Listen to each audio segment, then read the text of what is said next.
Tollywood lucky heroine సంయుక్త మీనన్. ఆమె నటించిన latest cinema devil. కానీ ఇదే లాస్ట్ సినిమా అవుతుందనే టాక్ వినిపిస్తోంది. ఎందుకంటే ప్రేమించిన వాడిని పెళ్లాడబోతోందని టాక్. కేరళకు చెందిన ఈ ముద్దుగుమ్మ తన రాష్ట్రానికి చెందిన ఓ కుర్రాడితో ప్రేమలో పడిందని తెలుస్తోంది. మరో మతానికి చెందిన కుర్రాడు కావడంతో తన పేరులో ఉన్న మీనన్ను కూడా ఇప్పుడు వదిలేస్తోందని బోగట. కానీ తన పేరులోంచి మీనన్ను తొలగించడానికి చాలా పెద్ద రీజన్ ఉందని గతంలో చెప్పింది ఈ అమ్మడు. కానీ అసలు రీజన్ ఇది అని గుసగుసలు వినిపిస్తున్నాయి.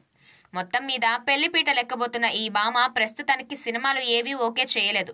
బహుశా పెళ్లి ఉద్దేశంతోనే సినిమాలు ఓకే చేయలేదని అనుకోవాల్సి వస్తోంది. దక్షిణాది భాషలన్నిట్లో కలిపి ఇప్పటికి 2 డజన్లకు పైగా సినిమాలు చేసింది. తెలుగులో భీమ్లా నాయక్, బింబిసార, విరూపాక్ష, సార్ లాంటి హిట్టులు ఈమె చేతిలో ఉన్నాయి. ఇప్పుడు వస్తున్న డెవిల్ మీద కూడా మంచి అంచనాలున్నాయి.